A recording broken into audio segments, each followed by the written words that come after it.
जिम्मेदारियाँ। एक समय की बात है। एक गांव में राम और श्याम नाम के दो भाई रहते थे। उनके माता पिता कुछ समय पहले ही एक दुर्घटना में चल बसे थे। अब दोनों भाई ही एक दूसरे का सहारा थे। राम श्याम से बड़ा था, इसीलिए राम अपने भाई की हर ज़रूरत पूरी करना अपनी जिम्मेदारी मानता था। इसीलिए उसने अपनी पढ़ाई बीच में ही छोड़ दी और एक कारखाने में नौकरी करने लगा।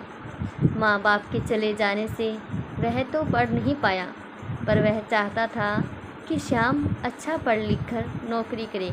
इसीलिए राम दिन रात मेहनत करके पैसे कमाता था और उन पैसों से श्याम की पढ़ाई का खर्चा उठाता था। राम एक कारखाने में काम करता था। कारखाने का काम ख़त्म करके वह चाय की दुकान खोलता था ताकि कुछ और पैसे कमा सके, जिससे राम की फ़ीस और उसकी ज़रूरतें अच्छे से पूरी कर सके। राम सुबह जल्दी कारखाने जाता था, इसीलिए जल्दी उठकर घर का सारा काम करता था और दोनों के लिए खाना बनाकर रख देता था ताकि शाम को पढ़ने में कोई दिक्कत ना आए। इस तरह दिन बीतते गए और शाम की स्कूल की पढ़ाई पूरी हुई। अब उसने राम के सामने कॉलेज जाने की इच्छा जताई। राम के लिए कॉलेज की फ़ीस भरना थोड़ा मुश्किल था, लेकिन फिर भी वह श्याम की बात मान लेता है ताकि उसकी पढ़ाई ना रुके। अब राम को और ज़्यादा काम करना पड़ता था। राम रात को 12 बजे तक कारखाने और चाय की दुकान वाला काम ख़त्म करके घर आता था और सुबह जल्दी 5 बजे निकल जाता था। इस तरह समय गुजरा और श्याम ने अपनी कॉलेज की पढ़ाई जारी रखी। वह कॉलेज में अच्छे से पढ़ने लगा। इधर राम दिन रात खून पसीना एक करके पैसे कमाता था। राम की नींद पूरी नहीं होने से वह कुछ बीमार सा रहने लगा था। फिर भी वह हर हाल में काम करता रहा। उसके मन में एक उम्मीद थी कि श्याम पढ़ लिख कर बड़ा आदमी बनेगा तो सब ठीक हो जाएगा और उसे इतना ज़्यादा काम भी नहीं करना पड़ेगा। इसी तरह से 3 साल बीत गए। आज श्याम के कॉलेज की पढ़ाई पूरी हुई और आज उसके कॉलेज का परिणाम आने वाला था। राम बहुत खुश था कि श्याम बहुत अच्छे अंकों से पास होगा।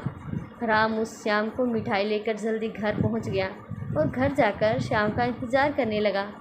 उसने सोचा कि आज श्याम के आते ही वह उसे मिठाई खिलाएगा। राम अपने भाई का इंतज़ार करने बैठ जाता है।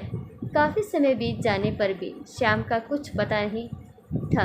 राम बार बार दरवाजे पर जाकर देखता रहा। इस तरह रात के 11 बज चुके थे। अब राम का भय बढ़ने लगा, लेकिन फिर भी उसने खुद को संभाला और कहा कि कैसा लड़का है, परिणाम अच्छा आया होगा, इसीलिए दोस्तों के साथ पार्टी करने चला गया होगा और अपने भाई को ही भूल गया। वह मन को बहलाने लगा। अब तो काफ़ी समय हो गया। राम को लगा उसके भाई को कहीं कुछ हो तो नहीं गया और वह डर गया। कुछ देर बाद कोई दरवाजे पर आया। अब राम ने राहत की सांस ली और कहा, चलो ये लड़का आ गया। उसने दरवाज़ा खोला और देखा कि कुछ पुलिस वाले आए हैं। राम डर के मारे कांपने लगा और पूछा कि आप लोग क्यों आए हो? मेरा भाई कहाँ है? वो ठीक तो है ना? इतने में एक पुलिस वाले के पीछे से श्याम निकला और राम के पैरों में पड़ गया। राम ने उसे उठाकर गले से लगा लिया और कहा, भगवान का शुक्रिया है कि तू ठीक है, मैं तो बहुत डर गया था। इतने में एक पुलिस वाला कहता है कि राम जी, आप बहुत भाग्यशाली हैं कि आपके पास श्याम जैसा भाई है। श्याम ने आज वो कर दिखाया है जो हर कोई नहीं कर पाता। इसने अपनी कॉलेज की पढ़ाई के साथ पुलिस की भर्ती की तैयारी भी की थी।